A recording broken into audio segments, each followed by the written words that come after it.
Assalamualaikum ya akhi ya ukhti. Assalamualaikum ya akhi ya ukhti. Bismillahirrahmanirrahim. Assalamualaikum warahmatullahi wabarakatuh.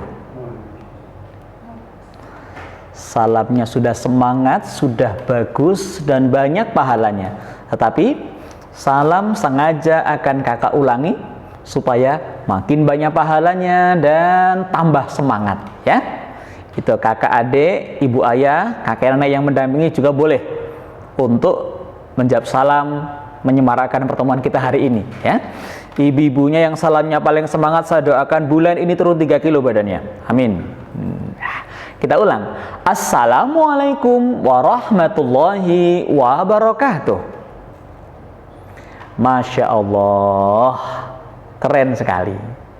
Hamdan wa syukron lillah, salatan wa salaman ila rasulillah, la haula wa la quwata illa billah, la haula wa la quwata illa billah.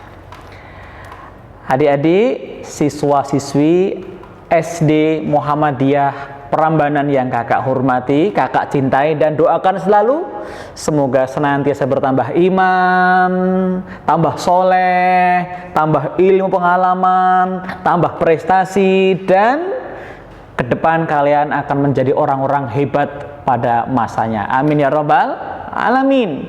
Tak boleh kita lupa untuk mengucapkan syukur pada Allah yang telah melimpahkan pada kita banyak karunia.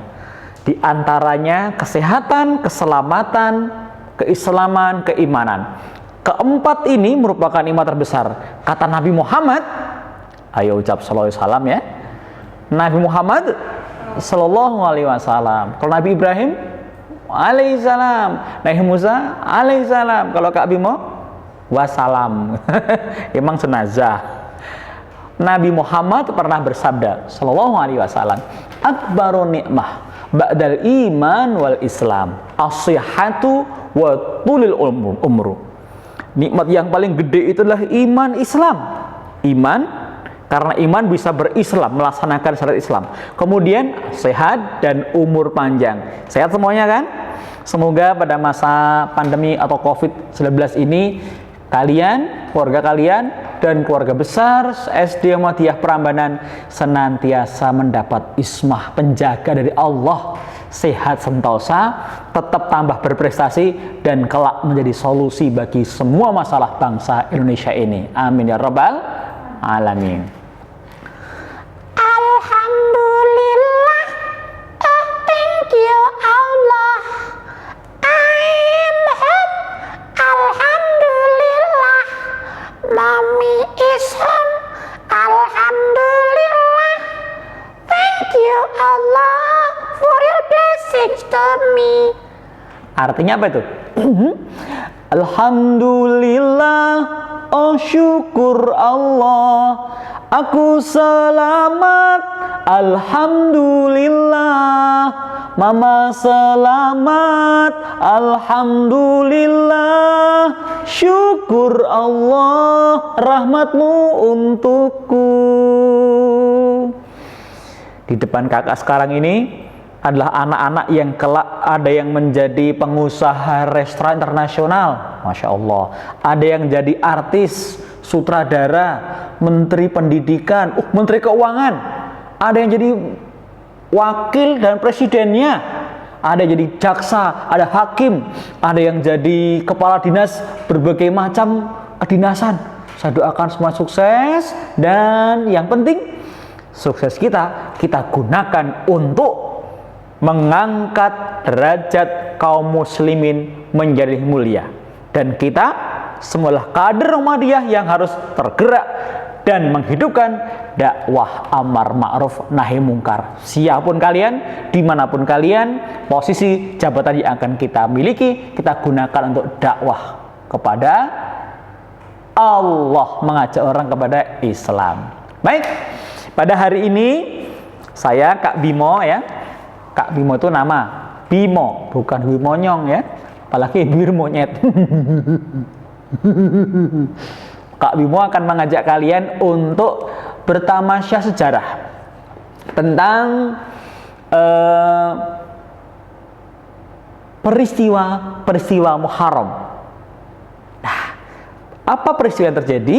Mari kita dengarkan baik-baik dan apa yang melatari peristiwa itu terjadi, ya.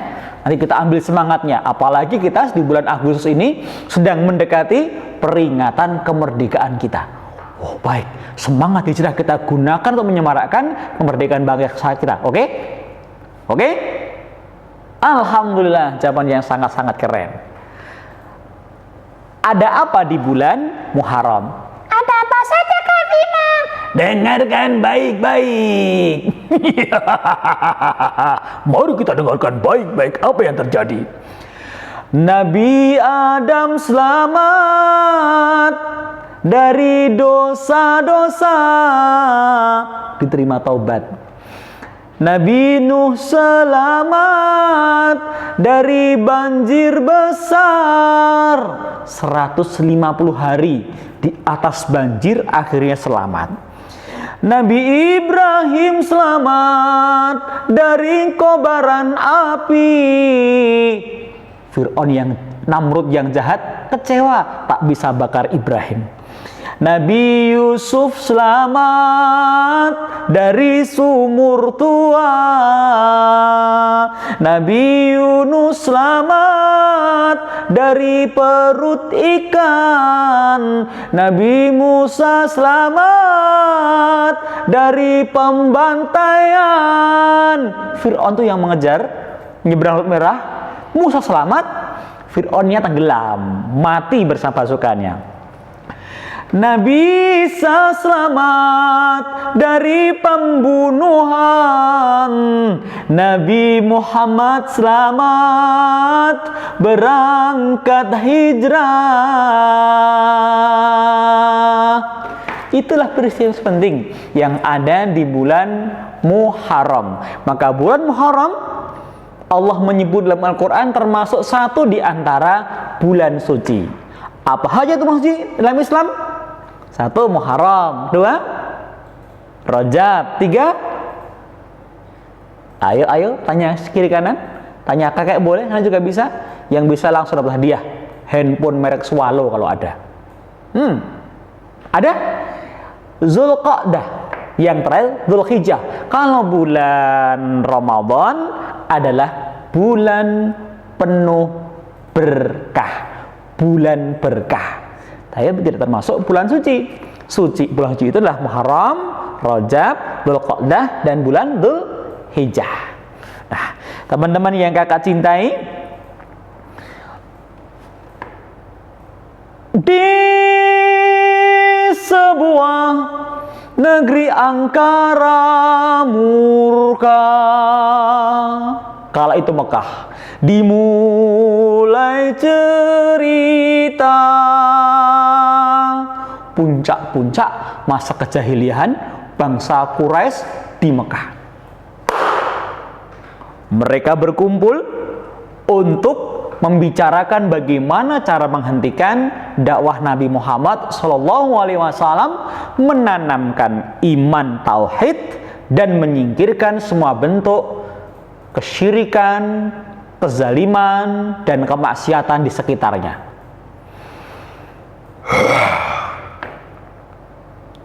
Umayyah bin Khalaf, Walid bin Mughirah, tidak bisa dibiarkan. Abu Lahab apa saja pokoknya makannya itu ya. Ada Abu Jahal.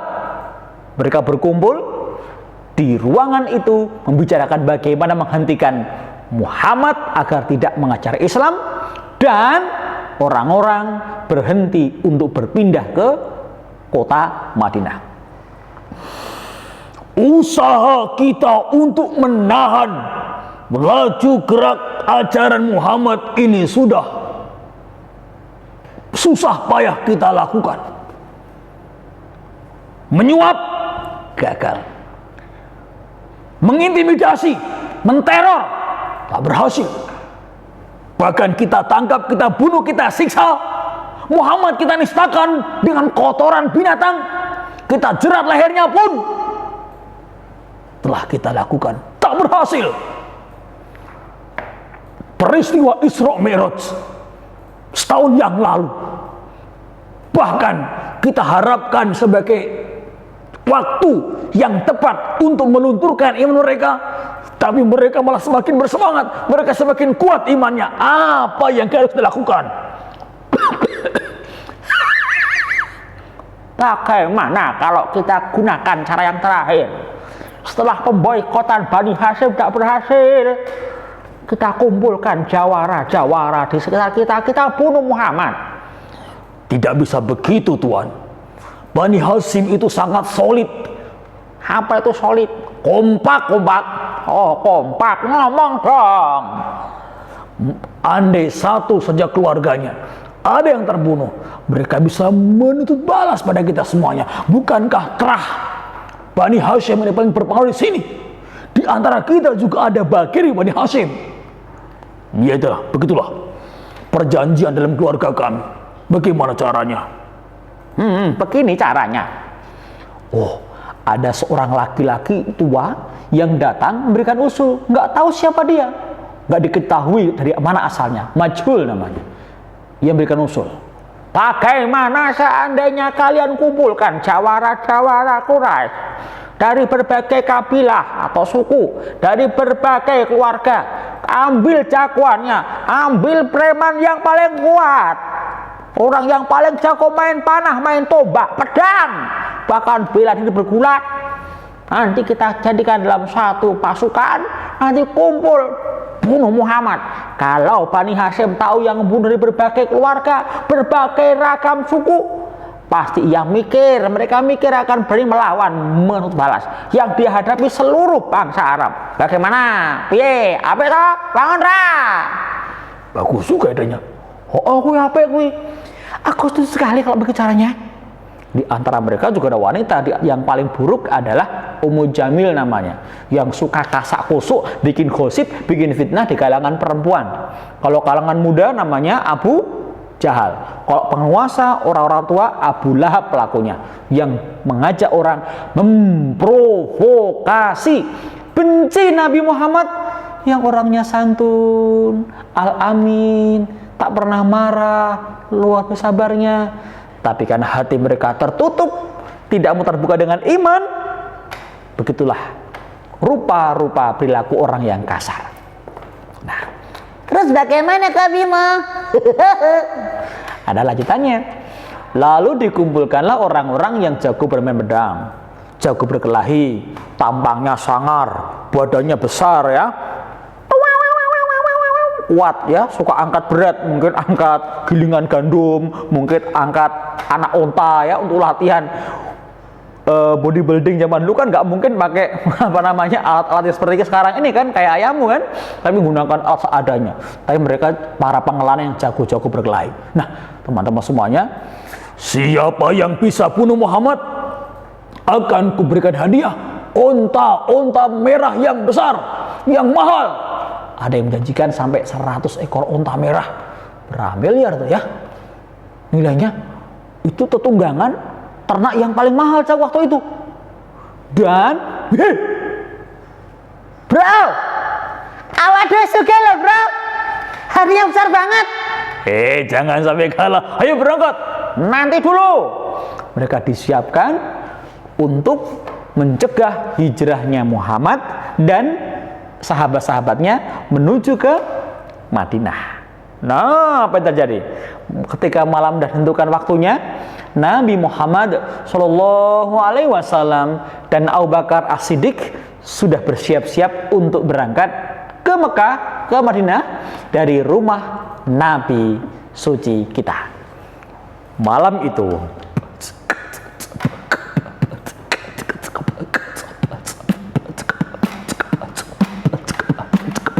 dari ujung-ujung pelosok Mekah ada yang bergerak naik kuda dengan cepat. Cepat, jangan sampai ketinggalan. Mereka bergerak di tengah kota, di dekat Ka'bah, dan pertemuan mereka berkumpul disiapkan malam ini. Sepertinya malam yang memungkinkan Muhammad tidak hijrah. Ayo kita kebung, kita tangkap, kita bunuh saja supaya selesai masalah kita. Mereka hendak berbuat makar, mereka hendak berbuat rusak dengan cara membunuh para nabi, membunuh Nabi Muhammad.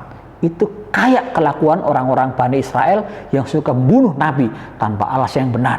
Nabi nggak pernah berzina, Nabi nggak pernah membunuh, Nabi tidak pernah berkhianat, korupsi.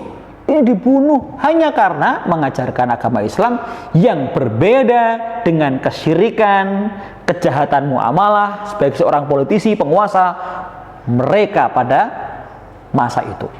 Wah. Maka tak lama kemudian terjadilah peristiwa pengepungan rumah Nabi Muhammad SAW oleh kelompok yang dibangun oleh tokoh-tokoh Quraisy itu. Ayo berangkat.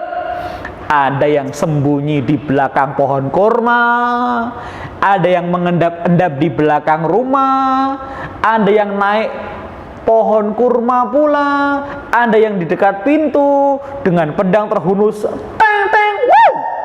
Ada yang menggunakan tombak, siap memanah, karena siapa yang bisa menancapkan senjata di tubuh Nabi Muhammad, maka dia yang ganjarannya paling gede dari suku-suku Quraisy. Wow. Malam pun tiba. Suasana waktu seakan menjadi panjang. Detik berganti detik menjadi menit. Menit berganti menit menjadi jam. Dan berapa jam berlalu seakan seminggu rasanya. Lama sekali bagi orang yang menunggu. Suasana tegang mencekam. Pedang terhunus. Pisau telah dikeluarkan di sarungnya. Direntangkan panah dan busurnya. Kemudian tombak juga sudah terangkat, akan dilemparkan ke siapa saja yang keluar dari pintu. Tegang mereka, karena tegangnya lama jadi capek ya. Jadi capek akhirnya mereka ngantuk. Yang tadinya manusia berubah jadi kudanil, jadi buaya, mengalir sungai-sungai di bibirnya. Nah teman-teman semuanya, kemudian tersebutlah ketegangan di luar lain dengan kedamaian yang ada dalam rumah Nabi Muhammad. Di dalam rumah Nabi Muhammad ada suasana takut, namun sangat kecil rasanya.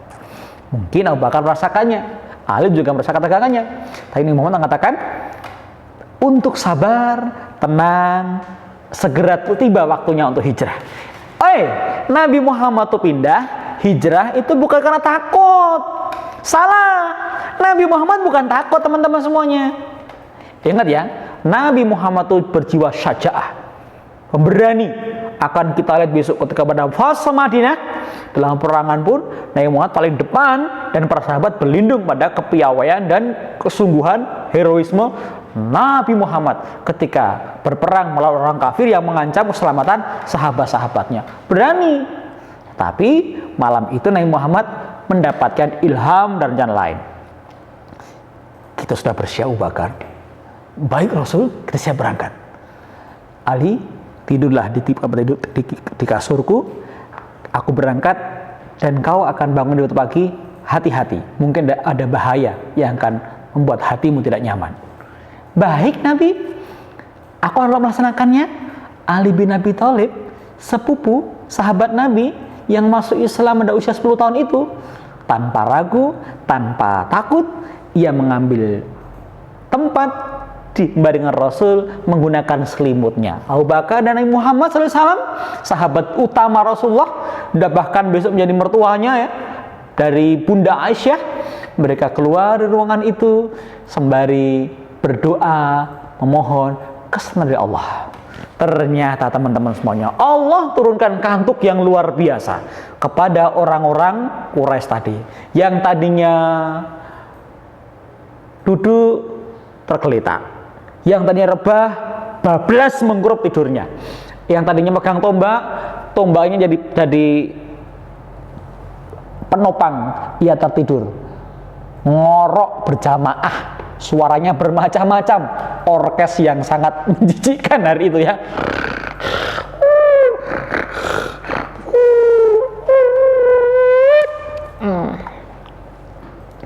Sebagian nyamuknya pun nggak terasa menggigit. Kenapa? Saking lelapnya. Bismillah, Rasul keluar rumah. Bismillahi tawakkaltu 'ala Allah, la haula wala quwata illa billah. Di dalam rumah Nabi Muhammad terdapat suasana yang damai, tenang, tentram, meskipun dalam suasana pengepungan. Kalau normal manusia pasti ketakutan, tapi orang-orang yang kuat imannya ini, apalagi Nabi kita Muhammad SAW, sahabat paling mulia bernama Abu Bakar, dan remaja yang istimewa bernama Ali bin Abi Thalib, mereka orang-orang yang sangat yakin dengan pertolongan Allah. Nabi kemudian memerintahkan Ali bin Abi Thalib yang menerima dengan senang hati itu, tidurlah di tempat tidurku, aku Abu Bakar akan segera hijrah ke kota Madinah tengah malam ini. Baik Rasul, dengan senang hati aku lakukan. Tentu saja ia menjadi senang, berbahagia. Kenapa? Semua perintah Nabi Muhammad dia junjung tinggi, sami'na wa ata'na, tanpa keraguan, tanpa ketakutan sedikit pun di hati Ali bin Abi Thalib. Demikian pula dengan Abu Bakar, sahabat sejati, setia, yang mengorbankan semua harta untuk dakwah Islam ini. Kini bersama Nabi Muhammad bergerak menuju pintu, dan pintu terbuka. Bismillahirrahmanirrahim, Allah, la haula wala quwata illa billah. Keluar pintu, berangkat ke hijrah sembari menaburkan pasir ke muka-muka, ke wajah-wajah orang-orang yang mengepung rumahnya dalam keadaan yang sedang dalam keadaan tertidur lelap tadi. Telap yang diturunkan Allah pada mereka. Masya Allah. Allah tak pernah ingkari janji. Orang yang beriman dan menjalankan perintah fisabilillahnya dijaga oleh Allah Ta'ala. Nah, singkat cerita, Nabi Muhammad bergerak ke sebuah gunung yang bernama Jabal Thur.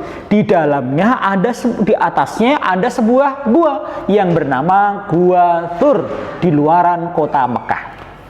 Pagi tiba.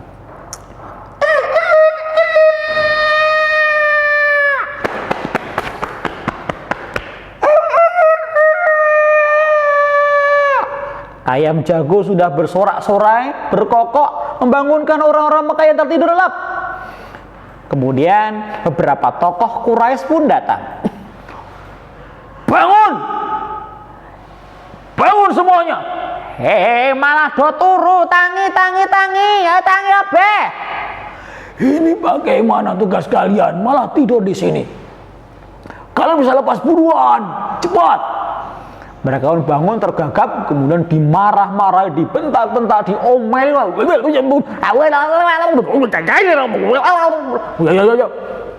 Baru mereka bergerak menuju pintu, menendang pintu keras-keras. Ya, pintu terbuka. Mereka merangsek masuk berebutan, ingin segera membunuh Nabi Muhammad. Setiap kamar dimasuki. Rumah Nabi kan luas ya, rumah Nabi Khadijah sangat luas karena orang kaya terkaya di Mekah. Kemudian juga tempat buang air dicari, di gudang dicari, akhirnya ke atap, mungkin di atap juga dicari, nggak ketemu.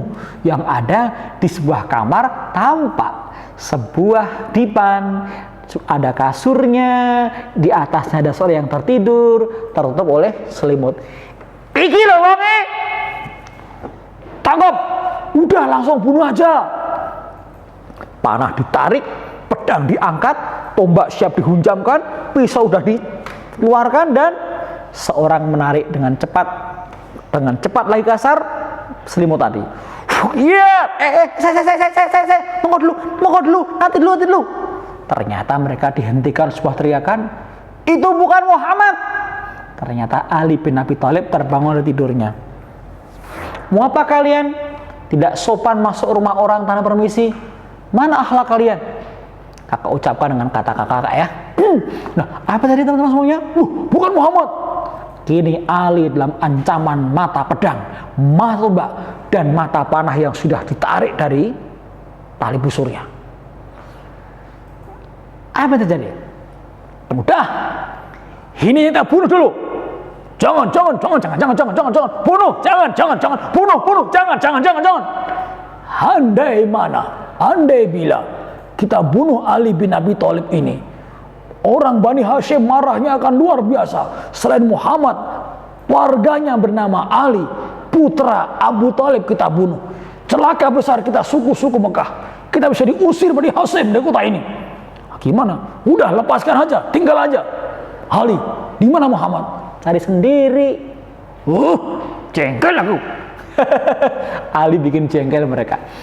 Mereka keluar rumah, berebutan mengejar Muhammad yang pergi dianggap belum jauh dari kota mereka.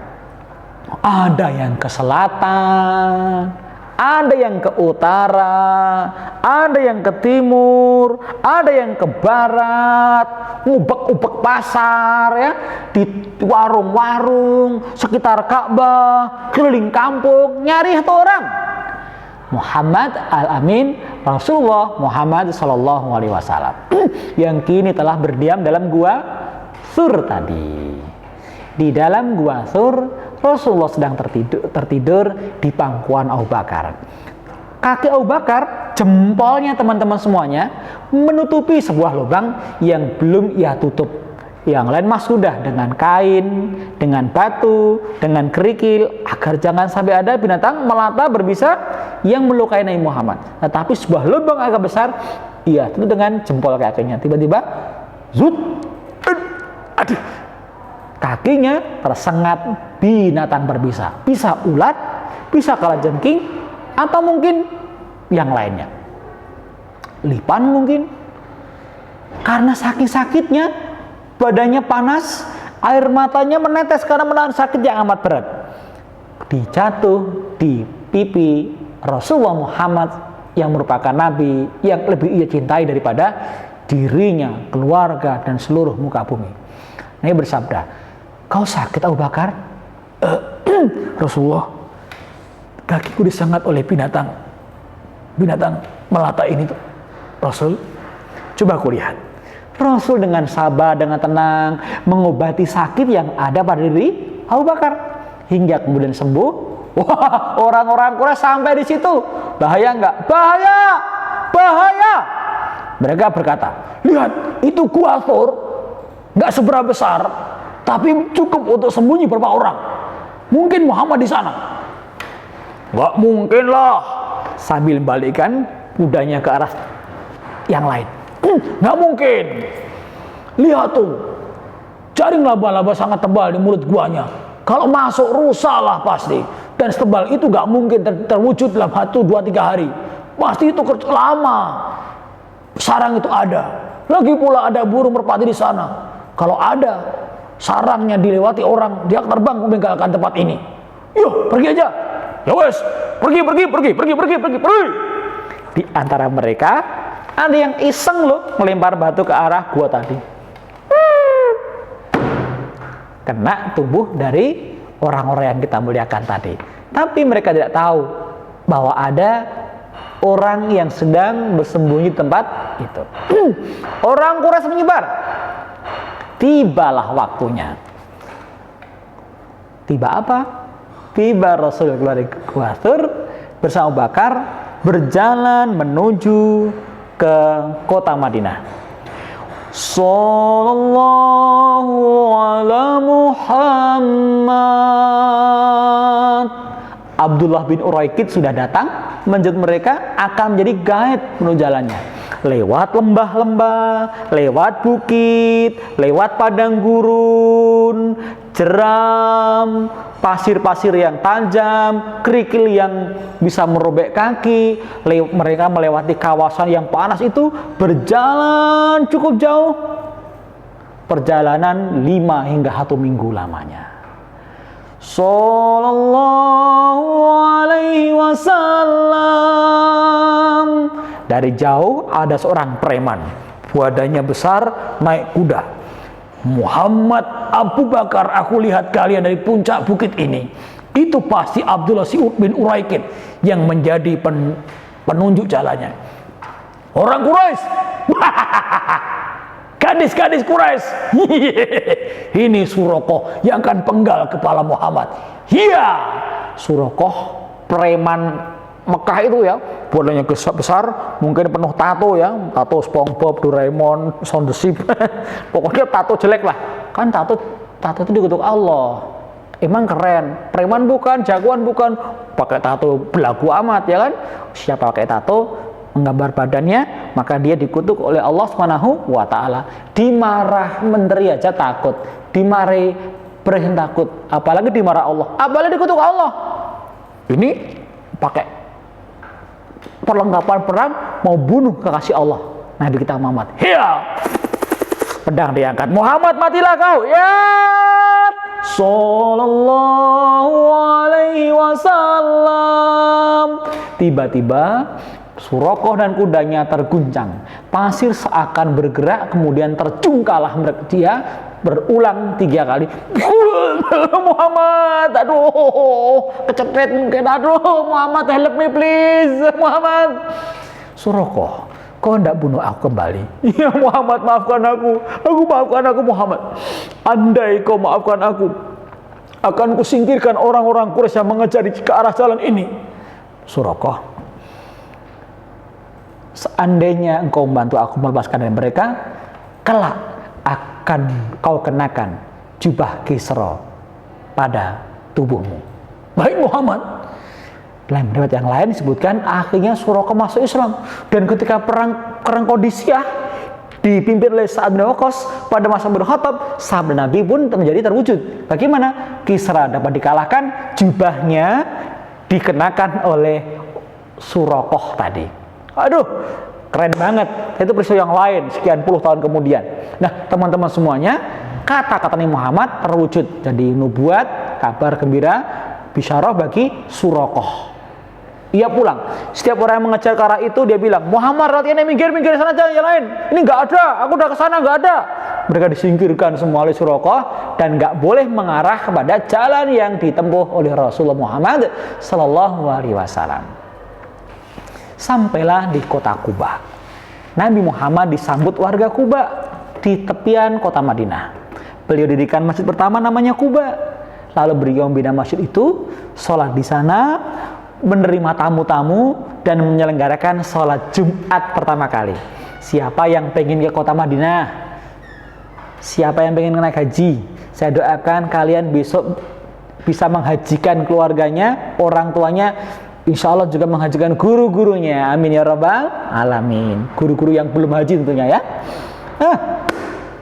Teman-teman semuanya, orang-orang munafik Madinah berteriak, Mus'ab, Abad bin Bishr, mana Muhammad?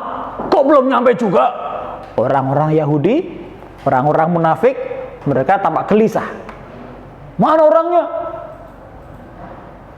Sallallahu ala Muhammad. Ketika mereka sedang melihat dari atas rumah, dari pohon kurma, dari gundukan tanah tinggi, nggak disangka yang teriak, itu mereka datang dari arah Kuba. Tolal badru alaina, telah datang sang bulan purnama kepada kita, atas kita. Min thaniyatil wadai, dari tengah-tengah padang pasir yang muslim berdiri, yang mereka pernah baiat Aqobah 1 dan 2 ya, waktu musim haji dulu, dan mereka menjemput Nabi Muhammad untuk ke Madinah, berdiri dengan wajah yang penuh rasa haru. Rasul, Nabi Muhammad. Mereka berlari menjemput Rasul. Wajaba syukuru alaina madalillahi da'i. Rasul, Nabiullah Muhammad, Nabi kita datang, ayo kita ke sana. Mereka berbondong-bondong menjemput Rasulullah yang hadir bersama warga Kuba dan sahabat lainnya, dibawa ke tengah kota Madinah, dan onta Rasulullah nanti yang akan menentukan di mana tempat tinggal ia berada. Masya Allah, peristiwa itu peristiwa yang merupakan titik balik kemenangan umat Islam. Titik balik perjuangan 13 tahun di Mekah yang menderita. 3 tahun pertama setelah Al-Alaq mendapatkan fatrul wahyu, kosongnya wahyu. Tahun ketiga sampai 3 tahun berikutnya adalah masa dakwah Syriah. Kemudian ditambah dengan 7 tahun dakwah terang-terangan. Berat, susah, payah, perih, pedih. Ini saatnya untuk berubah menuju kemenangan Islam, ditandai dengan peristiwa hijrah bersama Abu Bakar ini. Jalan dakwah Rasulullah di Mekah penuh ujian, tantangan menyakitkan. Hijrah telah tiba, kemenangan berawal dari peristiwa ini, dan Madinah mendapat julukan Madinah Al-Munawwarah. Teman-teman semuanya, hijrah itu pindah untuk menuju kemenangan. Sebuah strategi kemenangan umat Islam pada masa dakwah Nabi kita Muhammad sallallahu alaihi wasallam. Nah, Indonesia ini akan dipenuhi oleh anak-anak yang berhijrah dari kemalasan menuju semangat untuk rajin berprestasi, dan kelak Indonesia akan mulia martabatnya, layak tanding, layak sanding oleh orang-orang yang berniat hijrah dari keburukan jadi kebaikan, dari kejahatan menjadi kemanfaatan hidup. Nah, kita adalah para pelopornya.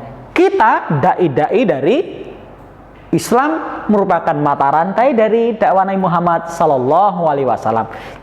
Jangan bikin malu Islam, bikin Islam dan umat Islam bangga dengan prestasi kita. Hidup hanya satu kali, pantang jadi manusia gagal. Kita buat bangga dan tambah cinta junjungan kita Nabi Muhammad sallallahu alaihi wasallam. Terima kasih sudah mendengarkan cerita Kak Bimo. Semoga menambah manfaat dan cinta kita pada Nabi Muhammad dan menjadikan kita semakin mantap untuk memperjuangkan Islam melalui pergerakan persyarikatan Muhammadiyah kita. Assalamualaikum warahmatullahi wabarakatuh. Sukses buat kalian. Amin. Alhamdulillah wa syukurillah, bersyukur padamu ya Allah.